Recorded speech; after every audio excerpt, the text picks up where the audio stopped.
For 31 years, I wrote down what other people said. I never wrote down anything of my own. That was the job.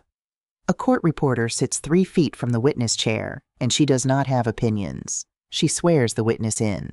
She takes down every word.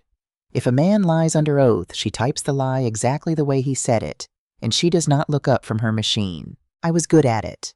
31 years at the Hennepin County District Court in Minneapolis. Then 2 more years of freelance work after I retired, sitting in conference rooms, taking depositions for attorneys who never once learned my last name. My name is Sandy Barlow. I was 66 years old that winter. So when my son locked me in his basement on Christmas morning, I did not scream. I did not pound on the door. I did not call out to anyone. I sat down on the edge of the bed, and I listened. That is the part nobody understands about my profession. People think we are typists. We are not. We are the only person in the room whose entire job is to notice. Everyone else is arguing. Everyone else is protecting something.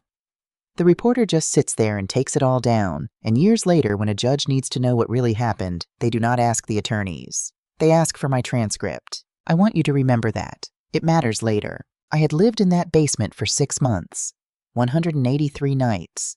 I know the number because I counted every one of them the way I used to count the pages of a deposition before I certified it. Here is how I got there. My husband Warren left when Douglas was 9 years old. He drove off in a brown sedan on a Tuesday, and he did not come back, and the divorce went through 11 months later in a courtroom 2 floors below the one I worked in. Warren died in 2019. He left nothing behind, not to me and not to his son. I raised Douglas alone on a court reporter salary and a lot of overtime, and I put him through college, and I was proud of him.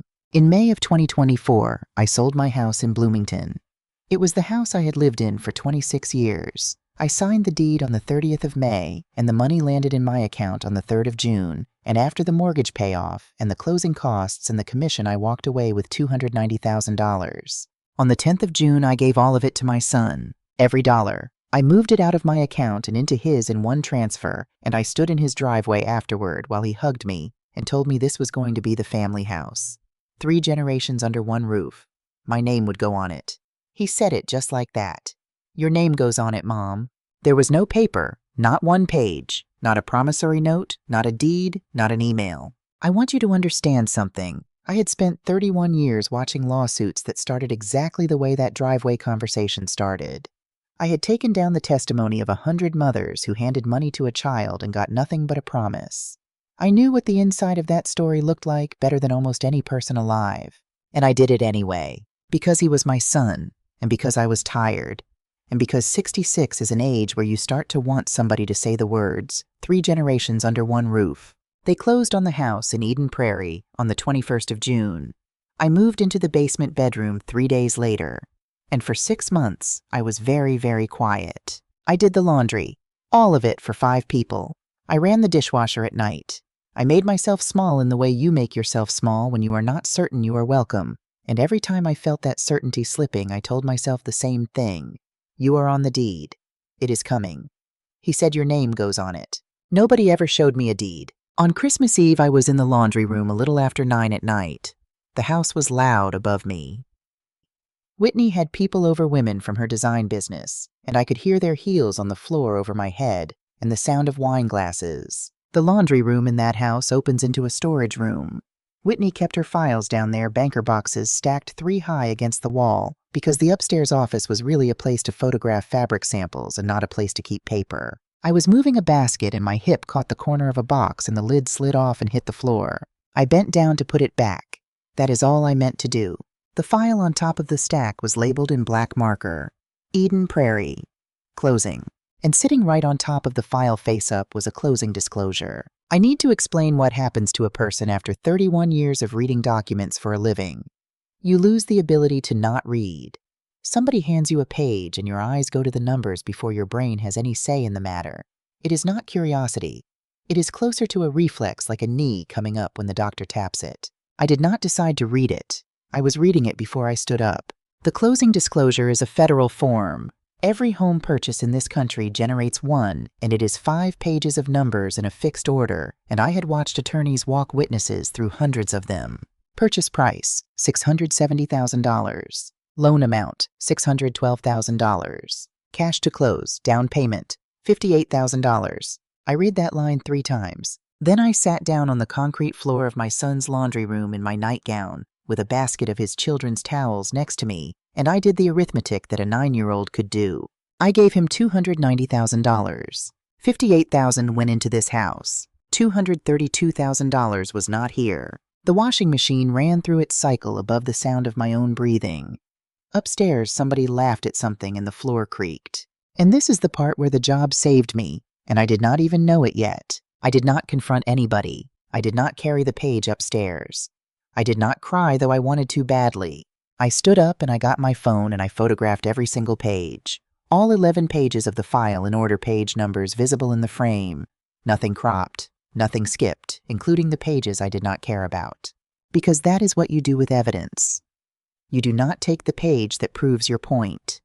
You take everything in sequence exactly as it sits so that later nobody can say you selected it. Then I put the lid back on the box and I squared it against the wall the way I found it. I carried the folded towels upstairs and I set them outside the children's doors and I said goodnight to my granddaughter Delaney through her door, and she said goodnight back. I did not sleep at all that night. The next morning the door would not open. I want to be precise about this because precision is the only thing I have ever been good at. It was not stuck.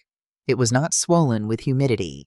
The knob turned freely and the latch did not move. It was a privacy lock, the kind that goes on a bathroom with the little button on one side and the pinhole on the other. It had been installed backward. The button was on the hallway side. The pinhole was facing me. Somebody had taken that knob off, turned it around, and put it back on. I stood there in my robe with my hand on it, and I felt something in my chest go very cold and very still. Not panic. Something closer to what I used to feel when an attorney said a date out loud that did not match the exhibit in front of me. You do not react. You write it down. I sat back on the bed. I looked at the clock on the nightstand. It said 9:38. The smell of a honey-glazed ham was coming through the ceiling vent. Somebody had turned on music, Christmas music, the kind with bells in it. I got up and I went to the vent. That house had a cold air return in the basement bedroom that ran straight up into the wall behind the dining room. I had known about it since June, because for 6 months I had heard every conversation that family had over dinner, whether I wanted to or not. That is the thing about being put in a basement. They forget that sound goes both ways. I knelt down on the carpet and I put my ear against the grate. My daughter-in-law was talking. She said that I had been living there 6 months, and I still had not worked out that it was not my house. Douglas laughed. My son laughed. Colton laughed too. He is 17. He laughed the way boys laugh when they are copying their father and hoping it lands. Delaney said something. My granddaughter. She is 15. I could not make out the whole sentence, but I heard the shape of it, and it was a question, and it had the word grandma in it. Whitney cut her off, sharp, one word, enough. And then the conversation changed, and Douglas dropped his voice, and I could hear that he had moved closer to the wall and he asked about the loan. He said Curtis wants the second draw by February.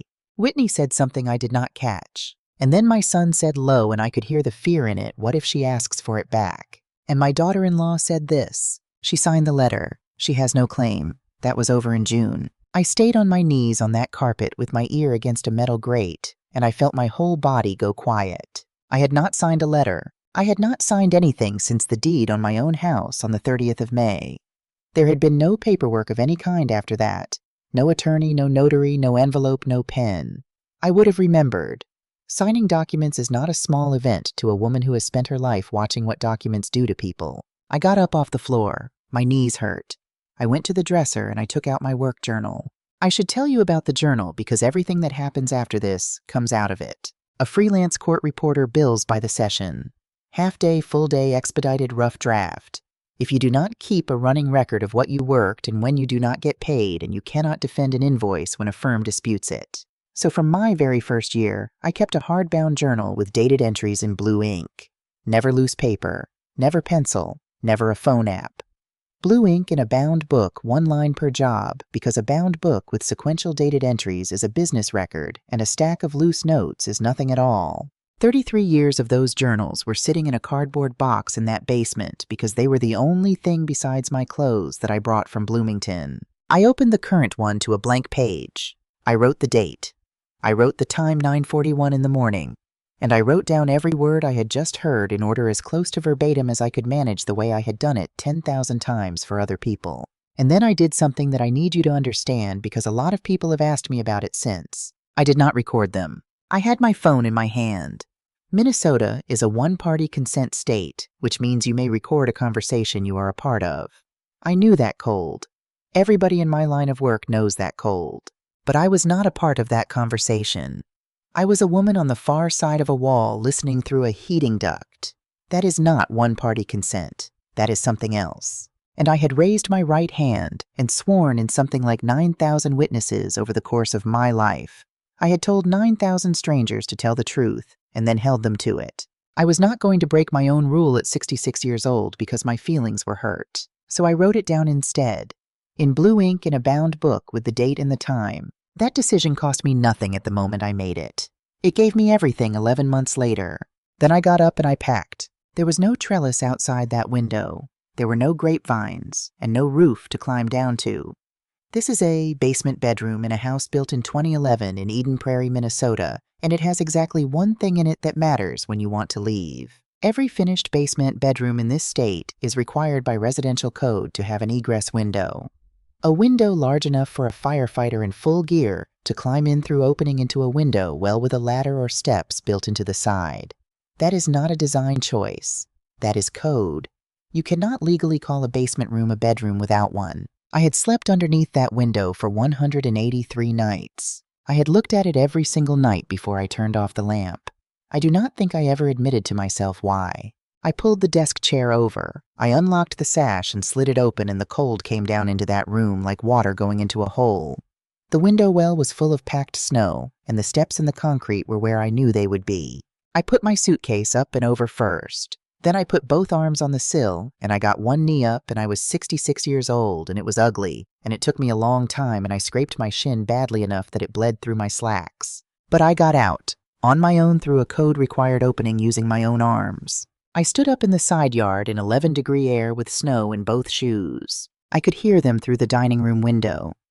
They were still laughing. I went back to the window well, and I reached down and I pulled the sash almost closed behind me because it was going to be below zero that night, and there was no reason for their pipes to freeze. I have thought about that a lot since. I think that was the last thing I ever did for that house. Before I climbed out, I left a note on the pillow. I want to tell you what it said because people expect something else. They expect a letter. Something with feeling in it. Something about how much I gave and how little I got back. I wrote 3 lines. I wrote it the way I would draft a certification page because that is the only kind of writing I have ever fully trusted. I read the closing disclosure dated June 21st. 58,000 of 290,000 reached this house. Do not call me until one of you can account for the other $232,000. I did not sign it. A certification page carries a signature. That page did not need one because I was not certifying anything yet. The walk to the bus stop took me 22 minutes. I did not have a car. I had sold it with the house in May because Douglas said there was only room for 2 vehicles in the garage, and it made more sense for me to use Whitney's when I needed to go anywhere. I had agreed to that. Of course I had. I had agreed to everything. So I walked dragging a suitcase through unplowed snow past house after house with wreaths on the doors, and I got the city bus to the transit center and the transit center to the depot in downtown Minneapolis. There was $2,140 in my wallet. There was a pension from the court system and a Social Security deposit that both came the first of the month, and there was a retirement account with a little over $31,000 in it that I had never touched and had never told my son about. I was not poor. I want that on the record too, because people hear a story like mine and they picture a helpless old woman with nothing. I was not helpless. I was robbed. Those are different situations and they call for different responses. The board at the depot listed the northbound runs: Duluth, Brainerd, Grand Rapids. I bought a ticket to Grand Rapids because it was the farthest north departure leaving that afternoon, and because it sat up in the lake country where my mother's people had come from, and because I had once taken a deposition in Itasca County in a case about a boundary line, and I remembered the way the pines came right down to the water. Then I sat on a plastic seat in an almost empty station on Christmas Day, and I opened the photo folder on my phone, and I backed up all 11 pages to the cloud twice to 2 different accounts. Then I turned the phone off. I was not running. I want to be very clear about that because it is the thing everybody got wrong, including my son. A woman who runs hides her name. I was about to sign a purchase contract in my own legal name and put it on public record at a county courthouse where any person on earth could find it for free in about 4 minutes. I was not running. I was withdrawing from the room so that I could open the file. The bus got into Grand Rapids at 8 minutes past 8 on Christmas night. I was the only person who got off. The depot was a single lit room with a bench in it and a schedule taped to the inside of the glass. The temperature had dropped 40 miles back, and my breath came out in a column. Main Street was empty in the way that only a small northern town on a holiday can be empty. Every storefront dark.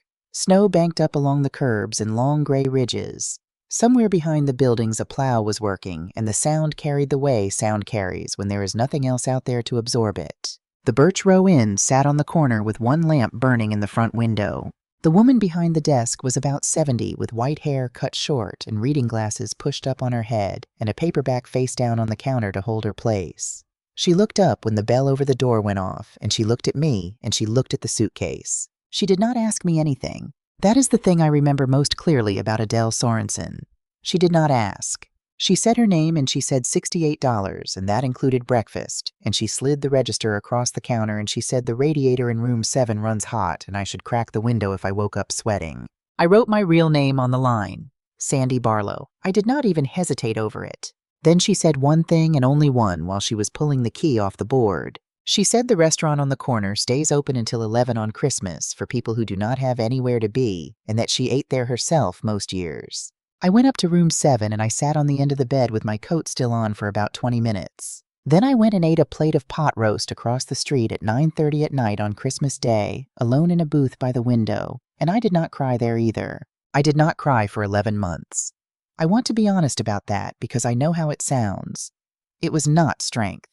I had 31 years of professional practice at sitting 6 feet from the worst day of somebody's life and keeping my hands steady on the keys. And when it finally happened to me, my body simply did what it had been trained to do. The Grand Rapids Area Library opened at 10 o'clock on the 27th of December. I was there at 10 o'clock. I want you to picture this because I think people expect the next part of the story to involve an attorney or a private investigator or some clever friend with connections. It was a 66-year-old woman in a public library at a public computer using free public websites with a spiral notebook from the drugstore open beside the keyboard. That is all it ever was.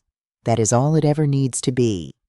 Most of what people think is hidden in this country is sitting in plain sight on a county website, and the only reason nobody finds it is that nobody looks. I started with the property. Hennepin County has an online property information search. It is free. Anybody can use it.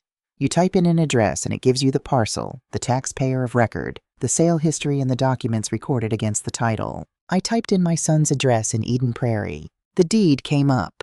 Recorded the 24th of June, 2024. Grantees Douglas Barlow and Whitney Barlow, husband and wife. I read the whole document twice, every line of it. My name was not on it. Not as a grantee, not as a life estate, not as a remainder interest, not in a single place anywhere in that instrument. Then I pulled the mortgage. $612,000 recorded the same day, same lender. It matched the photographs on my phone exactly. I sat back in that library chair, and I made myself say it plainly in my own head, the way an attorney makes a witness say it plainly on the record. I gave my son $290,000 in June. $58,000 of it went into the house. My name is on nothing. And then I thought about the other sentence, the one that came through the vent. She signed the letter. There was no letter recorded against that property. Nothing but the deed and the mortgage. Whatever she was talking about had never been filed anywhere, which meant it was sitting in somebody's file drawer, and I had no way on earth to see it. So I put it aside. That is a skill too. When a document is not available to you, you stop chasing it and you go look at what is. I went looking for where $232,000 goes. The Minnesota Secretary of State keeps a business filing search. Also free. Also public. Anyone in the world can pull up every limited liability company registered in this state, along with the date it was formed and the name of the person who organized it. I typed in my son's name first, Douglas Barlow. Nothing. Not a single filing in the entire state. Then I typed in Whitney Barlow. Rivergate Storage Partners, LLC. Filed the 11th of July, 2024. 20 days after they closed on that house. Registered office in Chaska in Carver County. Sole organizer listed one name, one line. Whitney Barlow. I read that screen for a long time. My son's name was not on it. He had taken his mother's money. He had taken every dollar I had in the world and he had handed it to his wife, and she had put it into an entity that had her name on it and not his. I searched the Chaska address next, and it came back as a small office building, and the tenant listing gave me a name I had heard through a heating duct 2 days before. Curtis Vance, Self-Storage Development. 2 facilities built a third in permitting. I wrote all of it down in the drugstore notebook. Names, dates, file numbers, the exact URL of every page I had pulled and the time I pulled it. 31 years of habit. You do not just take the information. You record where it came from so that later you can prove you did not invent it. Then I sat there in a public library in a town where I did not know one living soul, and I discovered that I felt sorry for my son. I hated that. I want to be clear. I hated it. He laughed at me through that floor on Christmas morning. He stood in his own house and laughed while his wife called me a woman who had not worked out that it was not my house. He knew there was a lock installed backward on a basement door, and he did nothing. And he was going to lose everything too, and he did not know it yet, and he was too frightened of his wife to go look at a free website and find out. That was the first moment I understood what I was actually dealing with. Not a cruel son. A weak one married to somebody who was not weak at all. Whitney was not a woman with a sharp tongue. Whitney was a woman with a filing date. That night I did the other kind of arithmetic, the kind about myself. Because there is a version of this story where the old woman has nothing, and I need you to know that was never true, and I get a little tired of that version. I had a court reporter's pension of $1,480 a month. I had Social Security of $1,690 a month.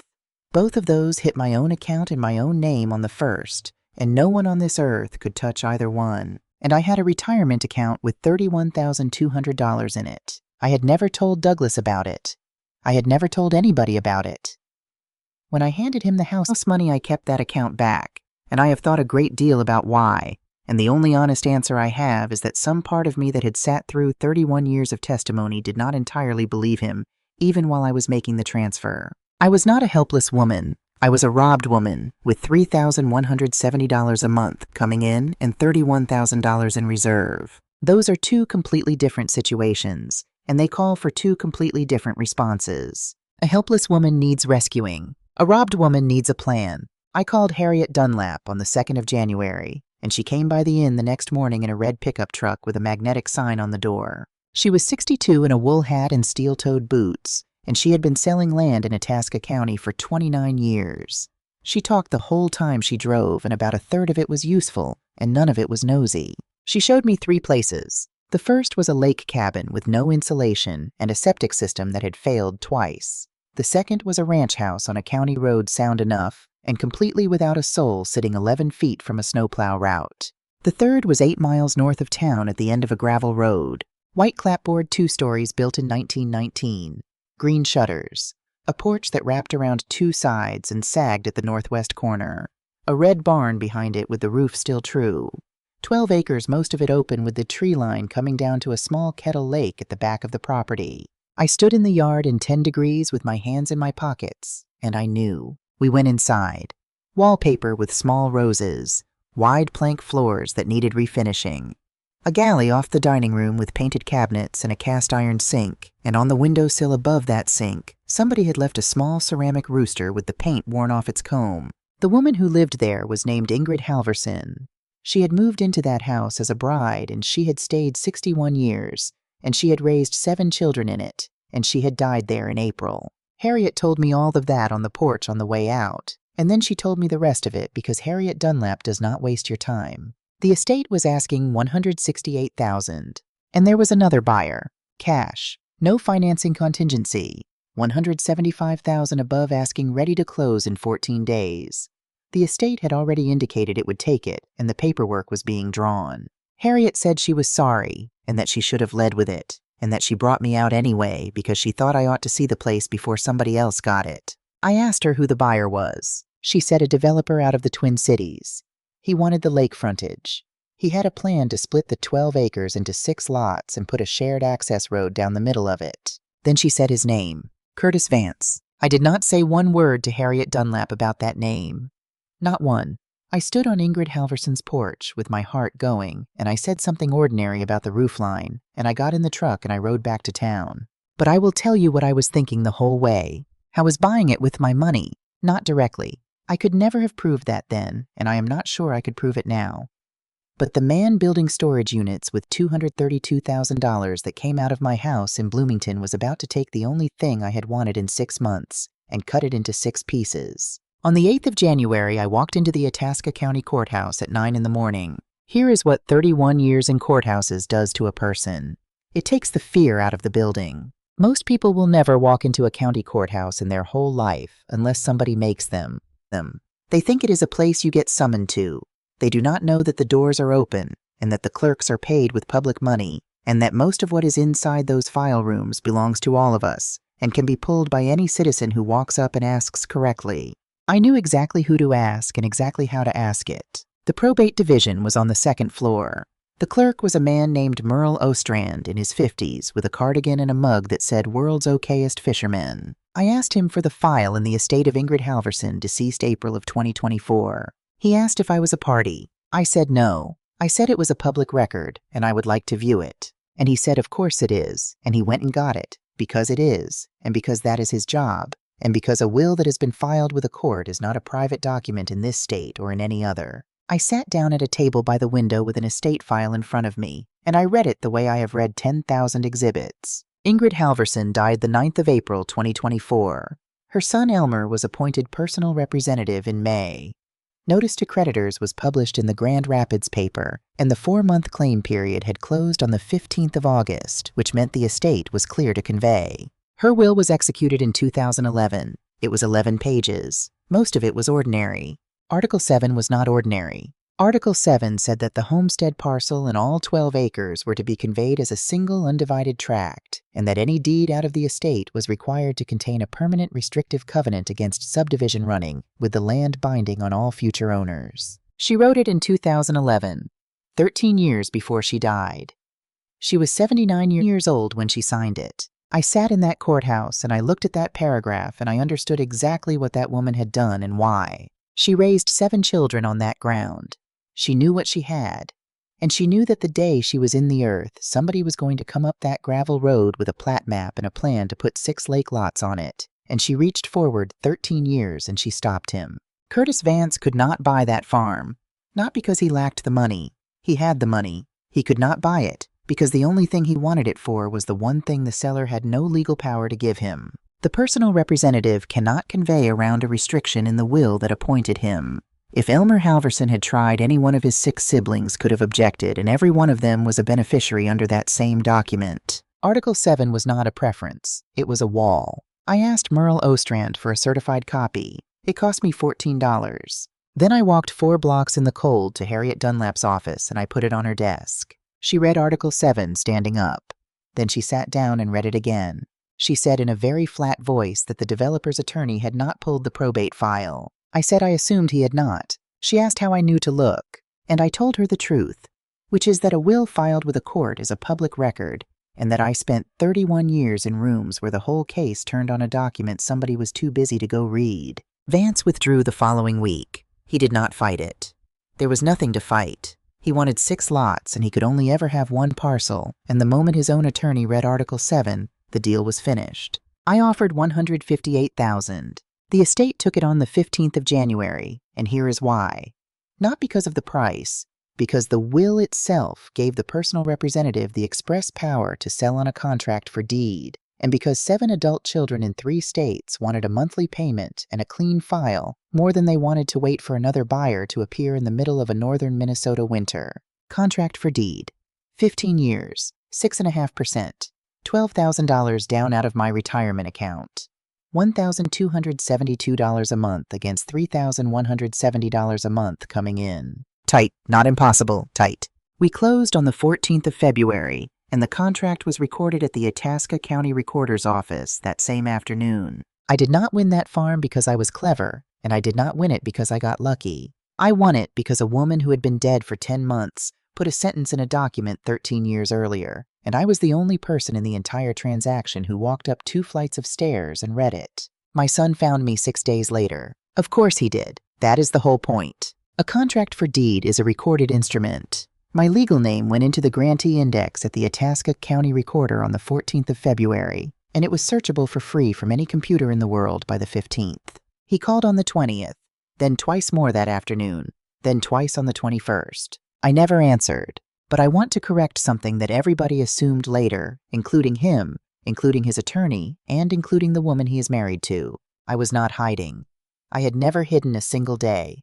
I bought real property under my own name and I put it on the public record on purpose, because a woman who hides has already agreed she did something wrong. I did not do anything wrong. I stood on my own porch on the 15th of February with 11 photographs on my phone and a certified copy of a dead woman's will in my coat pocket, and one sentence still sitting in me in Whitney's voice with no answer to it yet. She signed the letter. You cannot just put a sign at the end of a driveway and start renting rooms. I want to say that plainly because the version of this story where a woman buys a farmhouse in February and is serving strangers breakfast in March is a lie, and I have no use for lies.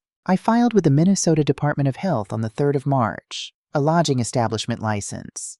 Then the well water sample and the septic inspection and the site survey and the smoke and carbon monoxide certification and the commercial liability policy at $2,100 a year and the county zoning sign-off and the state sales and lodging tax registration. The license came through on the 2nd of May.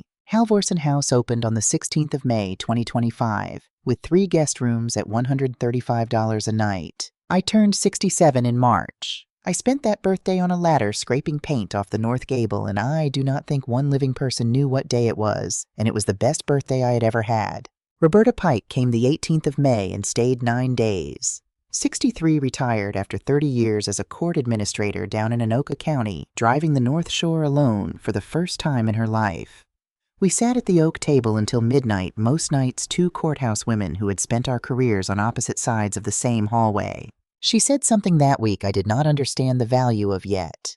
She said that in 30 years of managing court files, she had learned there is no such thing as a copy of a document.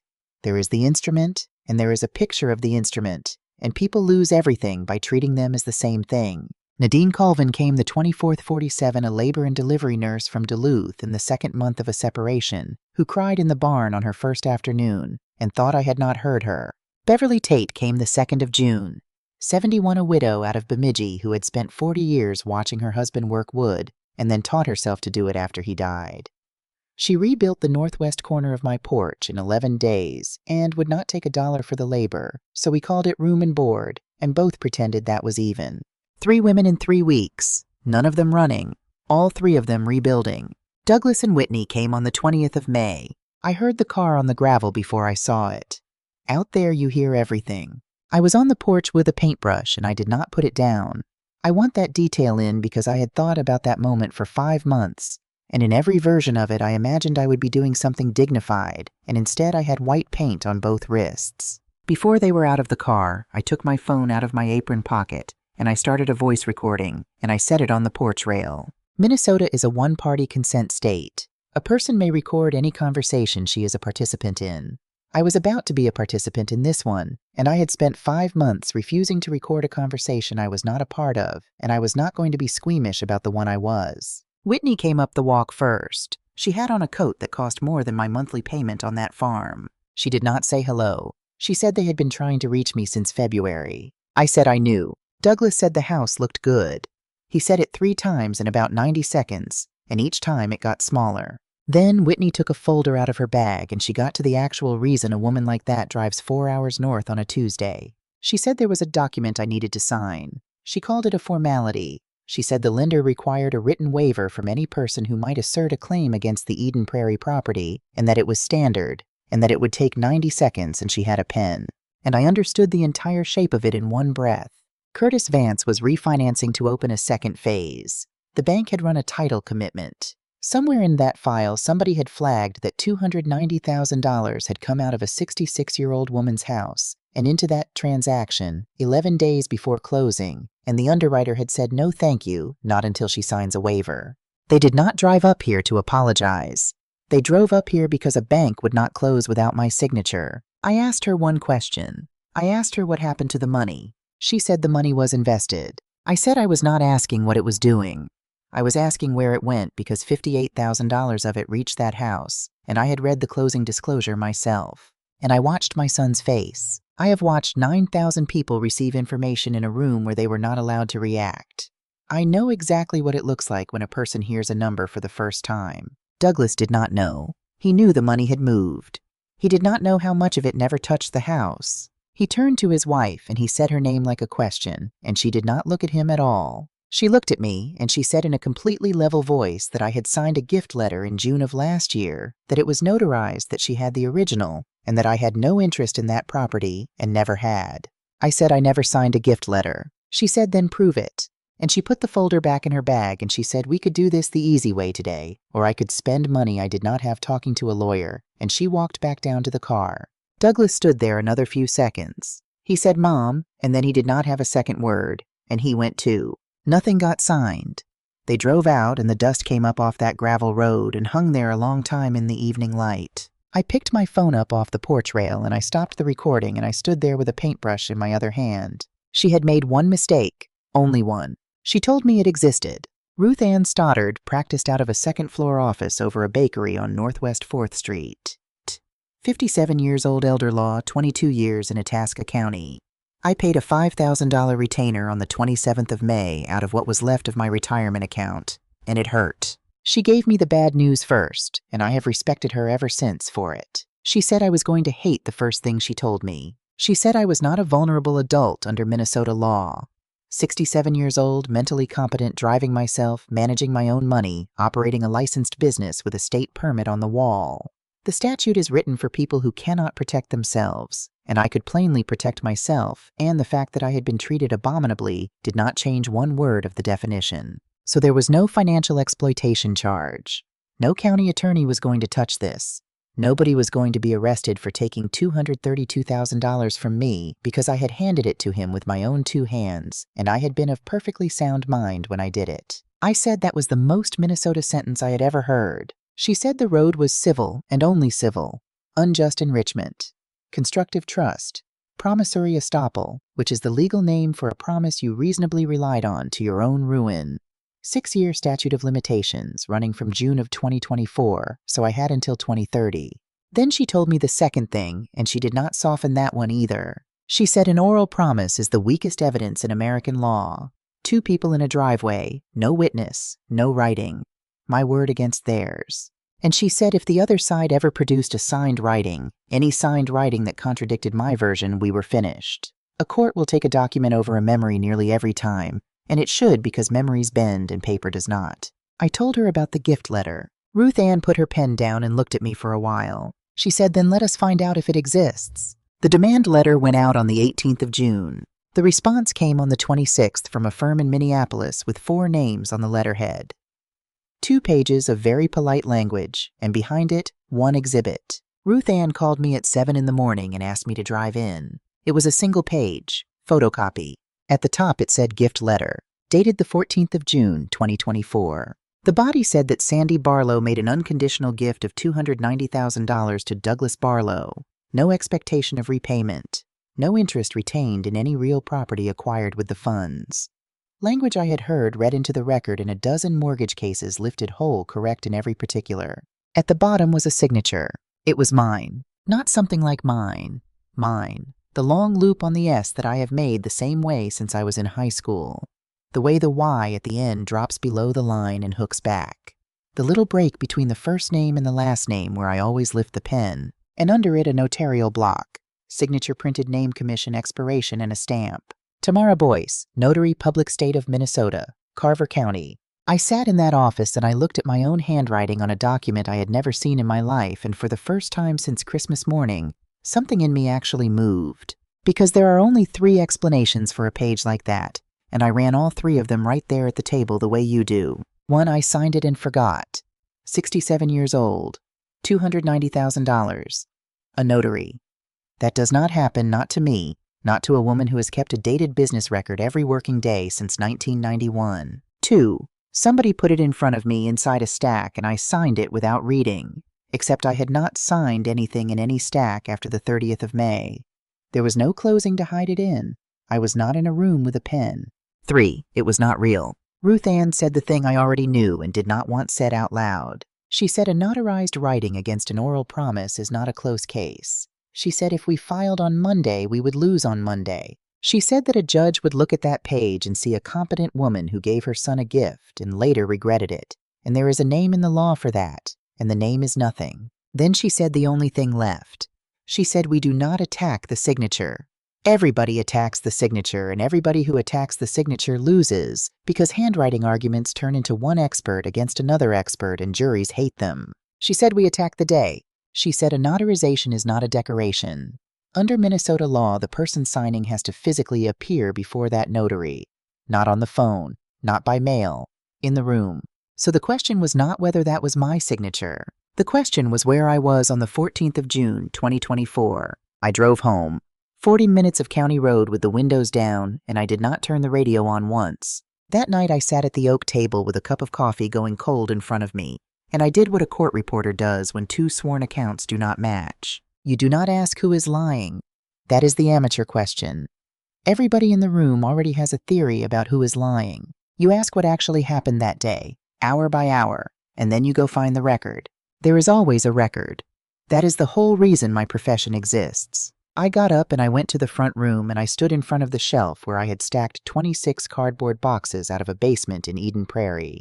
33 years of hardbound work journals, blue ink, 1 line per job, dated, because a freelance reporter bills by the session, and if you cannot show what you worked and when you do not get paid. I found the box marked 2022 through 2024. I set it on the oak table and I did not open it that night. I want to be honest about that. I sat there with my hands flat on the lid for a long time because I was 67 years old and exhausted, and I was terrified that I would open it and find nothing at all, and that the page in Ruth Ann's office would be the truest thing about my life. My phone lit up at 10:40, a text from a number I did not have saved. It said I did not laugh that day, Grandma. I want you to know that. I wrote down what she said. Delaney, 16 years old. I read it 4 times. I did not answer it, not that night. I want you to understand exactly where I stood at the end of June. I had the truth and I had no proof of it. That is the worst place a person can stand. And I had watched people stand there from 6 feet away for 31 years, and I had typed down every word they said while they did it, and I had never once understood what it cost until it was me. I opened the box on the 1st of July. 2024 was the 3rd journal down. Green cloth cover worn at the corners, my initials on the spine in silver marker, because when you carry 4 of them in a bag, you need to know which is which in the dark. I turned to June. Blue ink. My own hand. 1 line for every working day the way I had written it, every working day since 1991. The 14th of June, 2024. Duluth. Full day. Northland Reporting Service. Deposition. I sat down on the floor of my own front room with that book in my lap. Chaska is south and west of Minneapolis in Carver County. Duluth is north and east at the top of the lake. There are 165 miles between them. Now I want to tell you why a court reporter is a bad person to forge a document against, because I do not think Whitney ever understood what she had married into. That journal was not proof.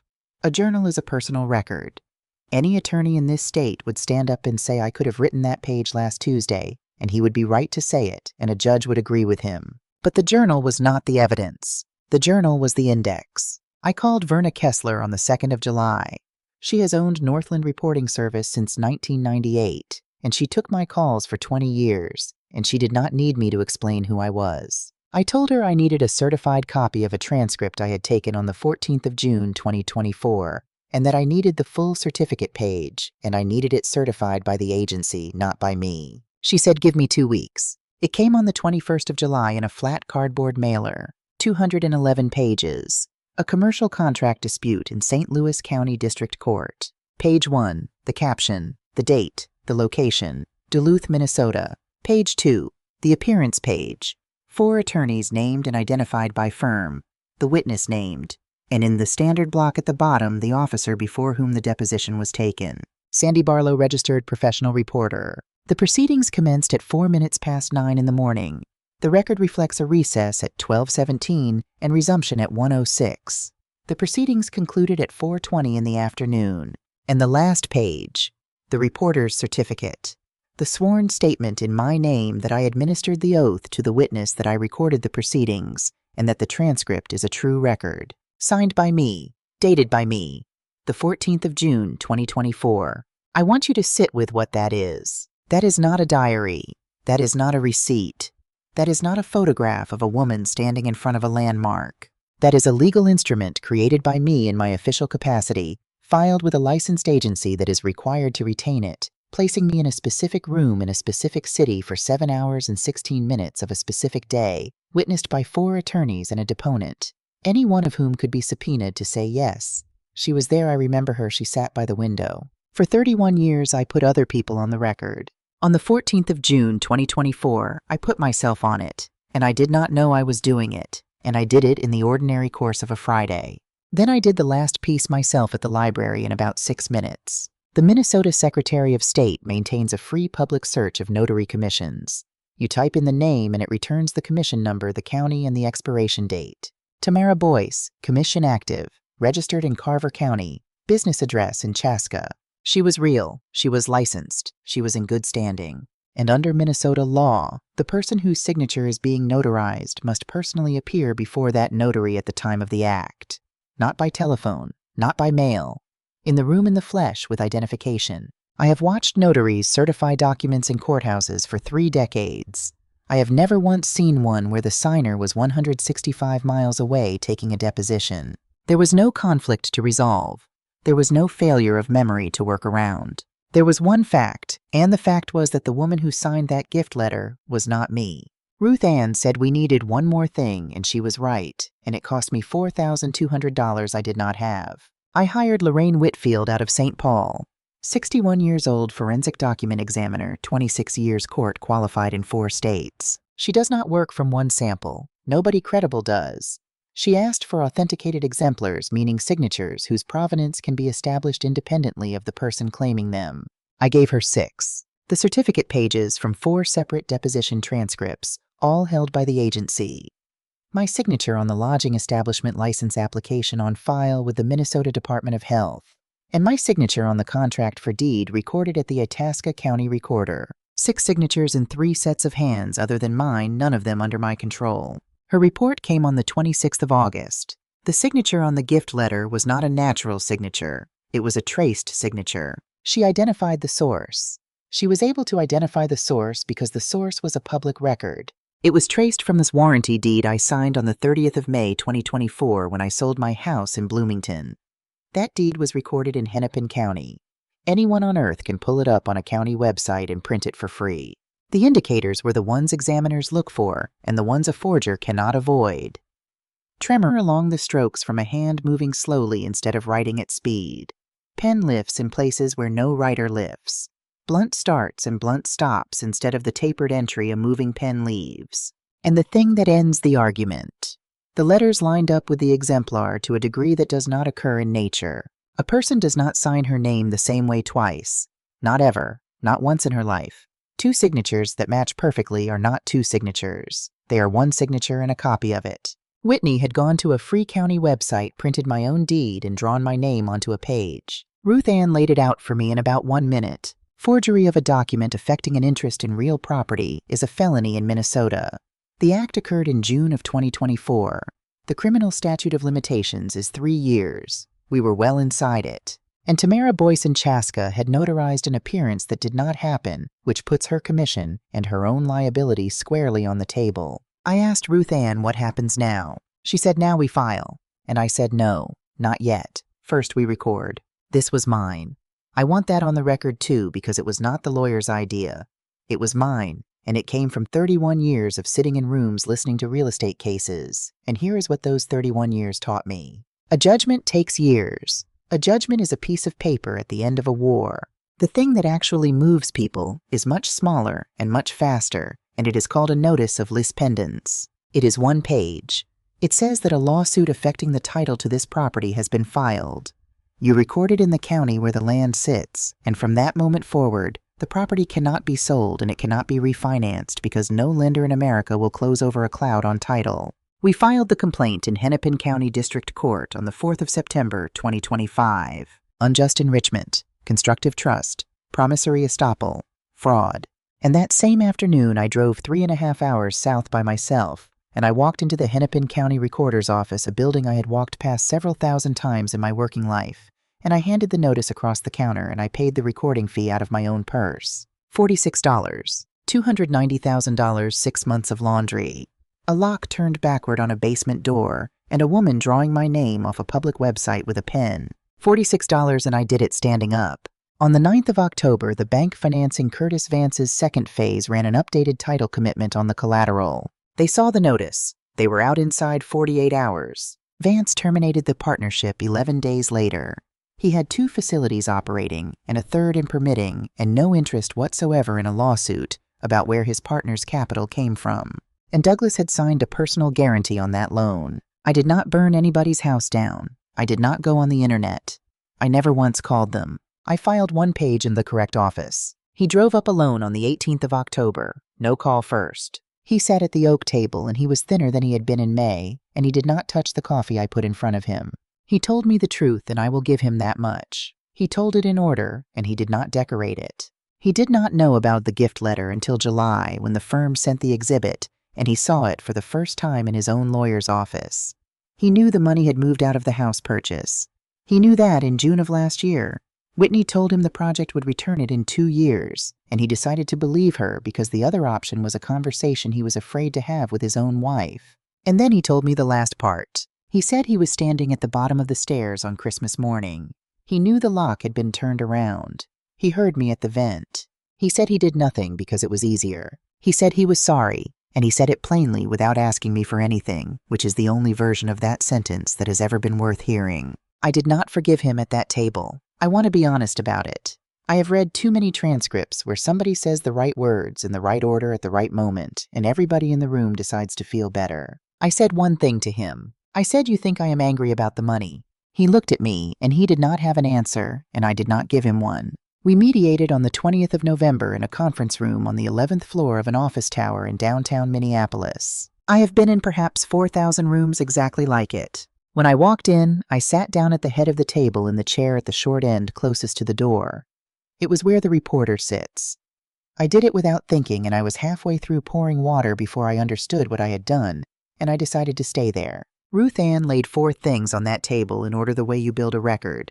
The certified transcript of the deposition taken on the 14th of June, 2024, open to the appearance page and the reporter's certificate. The report of Lorraine Whitfield, forensic document examiner.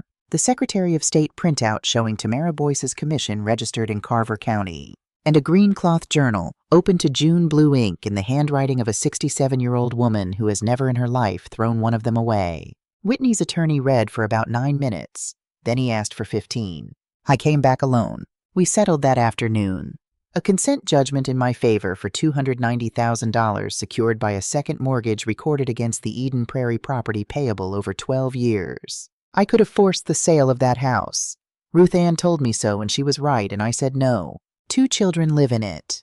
One of them wrote to me at 10:40 at night in June to tell me she did not laugh. I was not going to put my grandchildren out of a bedroom to make a point about a bedroom. There was one term in that agreement that was not about money, and it was the only one I actually cared about. A signed statement of facts. 3 paragraphs setting out what was executed on the 14th of June, 2024, and by whom, and that I was not present. And a requirement that it be recorded in the public real property records of Hennepin County. Not an apology. I did not ask for an apology, and I would not have believed one. I asked for a record. I have spent my entire life understanding that the only thing that survives everybody in the room is the document. Testimony fades. People move. Families rearrange the story until it fits what they can live with. The record does not do that. The record just sits there in the courthouse, being true for as long as the building stands. Christmas Day 2025, Halvorsen House. Every room full. Roberta drove up from Anoka. Nadine came from Duluth with her sister.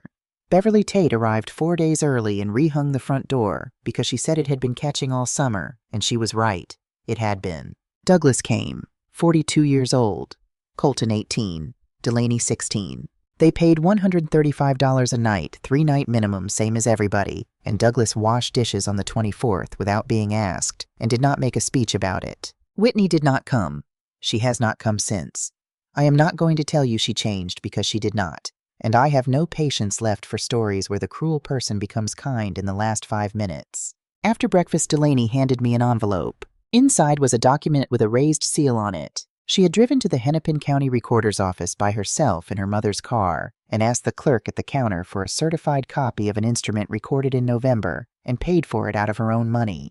The statement of facts, the real one, certified. She said she figured I would want the original and not a picture of it. 16 years old, and that was when I finally cried. 12 months to the day after I climbed out of a basement window standing in my own front room with a certified copy of the truth in my hands, handed to me by a child who had figured out on her own what her grandmother is. I had it framed in January. It hangs by the front door of Halverson House on the left, directly under the lodging establishment license from the Minnesota Department of Health. Guests ask about it. Most of them assume it is a historical document about the farm, and I let some of them go on thinking that, and to the ones who sit at the oak table until midnight, I tell them the whole thing.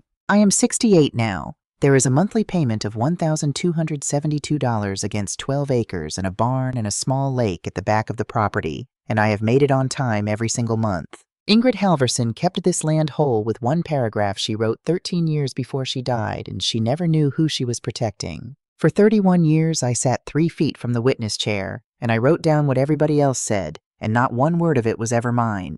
At 67, I finally became the person on the record. It took me long enough,